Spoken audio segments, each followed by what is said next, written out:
muchos años la Iglesia evangélica ha sido condicionada y programada mentalmente para creer en una mentira. Una mentira que ha sido repetida tantas y tantas veces que se ha convertido en una verdad popular. Estamos hablando del arrebatamiento pretribulacional o también conocido como el rapto secreto. A través de los años este engaño ha sido distribuido por medios como periódicos, libros, radio y televisión.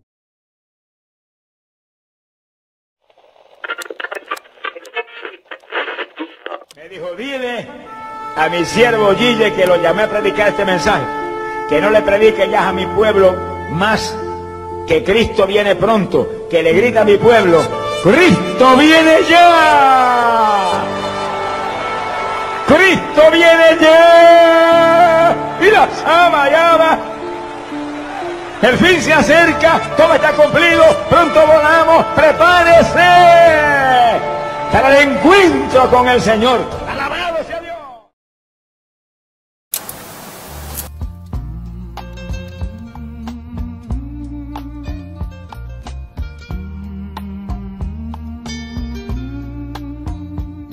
¡Cristo viene!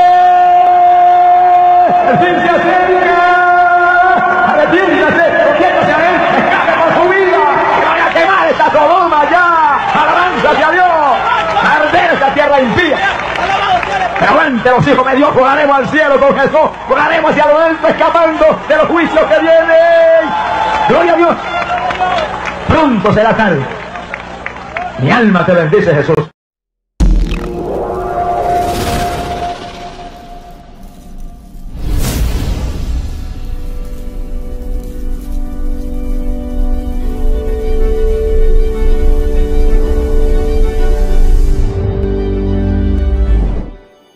Y hermanos y amigos, el evento más increíble, más sobrenatural que jamás ha existido y jamás ha ocurrido en este mundo impío, está a punto de ocurrir. Y es un evento que va a dejar a la humanidad de esta tierra, a los grandes científicos, a los grandes eruditos de esta tierra, lo va a dejar espantado, atónitos, asombrados. Y a lo mejor muchos que pasan del corazón se morirán de repente. Mi alma te alaba, Jesús. ¿Qué es lo que va a ocurrir? Usando el término teológico, no bíblico porque ese término no está en la Biblia, no bíblico porque ese término no está en la Biblia, no bíblico porque ese término no está en la Biblia, pero el término que se le ha aplicado teológicamente hablando, lo que va a ocurrir es el rapto de la iglesia. Rapto de la iglesia, rapto de la iglesia, rapto de la iglesia, rapto de la iglesia.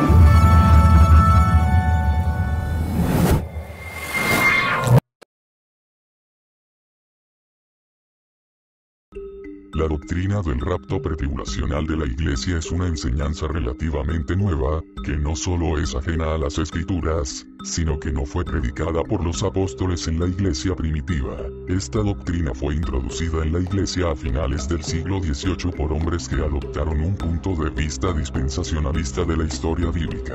Hal Lindsey, uno de los principales defensores del rapto secreto, admite: no puedo apuntar a un solo versículo que diga claramente que el rapto tendrá lugar antes de la tribulación, y continúa diciendo que el rapto anterior a la tribulación se basa, en general, en argumentos de inferencia y silencio. Durante la Reforma, los primeros protestantes estaban convencidos de que el Papa era la incorporación y personificación del espíritu del anticristo. Este hecho hizo que millones de creyentes salieran del sistema religioso católico romano. Para evitar la salida masiva de adeptos y desviar la atención de la gente del papado, el sacerdote jesuita Francisco Rivera se inventó una interpretación contraria a la que tenían los protestantes, en la que todos los eventos del libro de Apocalipsis se tenían que interpretar literalmente y que tendrían lugar durante los 3 años y medio del reinado del anticristo, al fin de la era.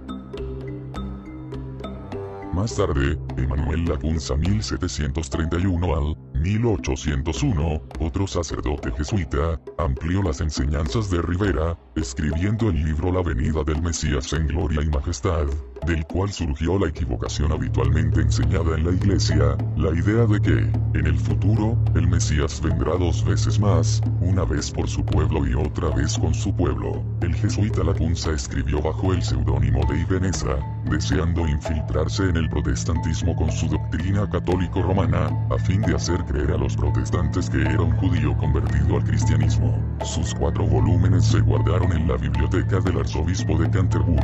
El Dr. Maitland, bibliotecario de la Iglesia, fue quien puso en circulación estas obras, sin ser consciente de que estaba, en realidad, propagando una falsa invención católica jesuita. Él pensó que estaba difundiendo la obra de un cristiano o judío convertido, cuando, de hecho, era la obra de una orden jesuita. Años más tarde, Edward Irving 1792 al 1834, un joven ministro presbiteriano, se sintió tan cautivado por la teoría del rapto secreto de Ibn Ezra que tradujo la obra del inglés al español. Posteriormente, fundó los Irvingitos o Irvingianos, basándose en la doctrina del rapto anterior a la tribulación. Después de los Irvingitos, otro movimiento en Irlanda adoptó la enseñanza jesuita del rapto secreto con el fin de separar a su única y verdadera iglesia del resto de los falsos hermanos. Los adeptos a este movimiento encontraron esta teoría divisionista muy conveniente para sus prácticas de excomuniones masivas de los herejes, cuyo castigo definitivo sería el de quedarse atrás cuando se produjese el rapto anterior a la tribulación.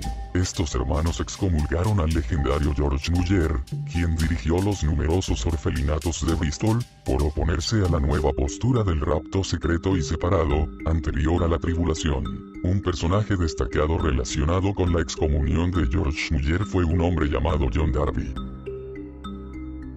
John Darby 1800 al 1882 realizó una interpretación absolutamente literal de las profecías bíblicas y, en base a sus estudios, dijo que el cumplimiento de la ley de Dios se establecería de nuevo al comienzo de la gran tribulación, la 70ª semana de Daniel 9 y 27. Su nueva ideología hizo que Darby separase la historia bíblica y profética en épocas, compartimentándola, a lo que se le llama dispensacionalismo. Pero como la época de la ley de Dios había finalizado en la cruz y la época de la gracia de la Iglesia había comenzado a partir de ese momento, un retorno a la ley de Dios al comienzo de los 7 años de la gran tribulación creó un problema para la teoría de Darby. Su idea respecto a la Iglesia marchándose antes de la gran tribulación permitiría a Israel, judíos, volver a entrar de nuevo en la época de obediencia a la ley.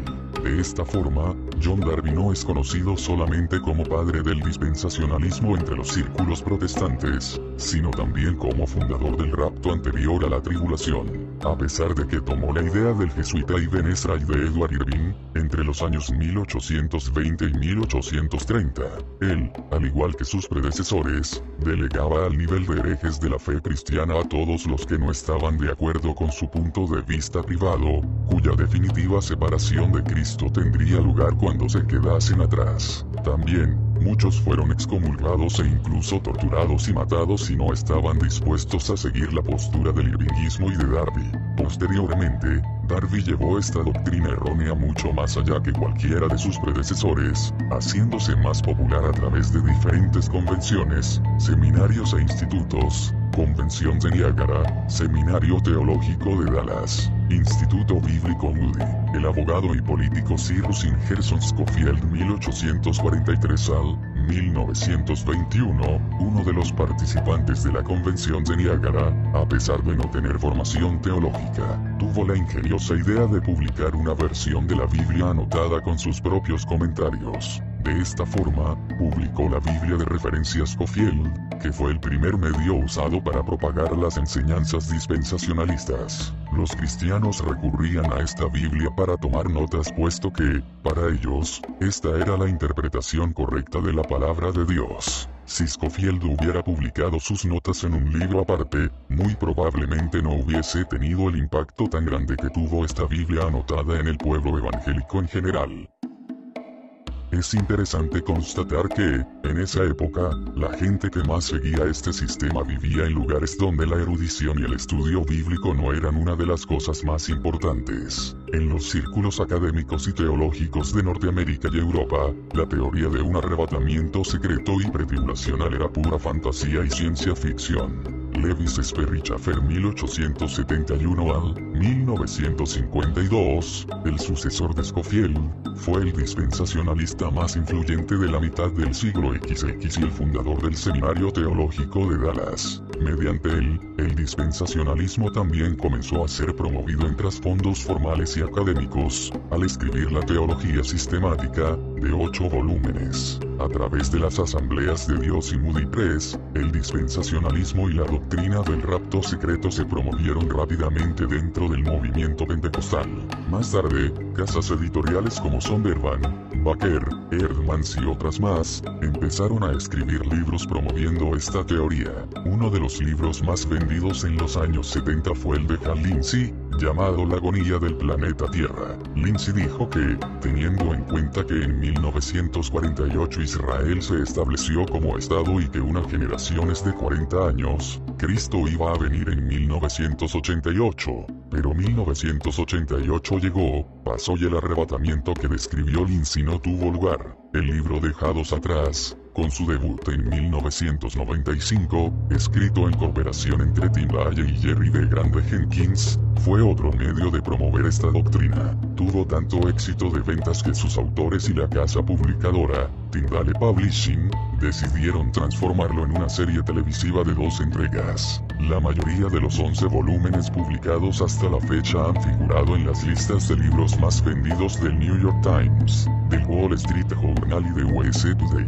La cadena de librerías Barnes y Noble los ovacionó como la serie de mayor venta de todos los tiempos. Para la mayoría de estos dispensacionalistas, es muy importante que el templo en Jerusalén se levante.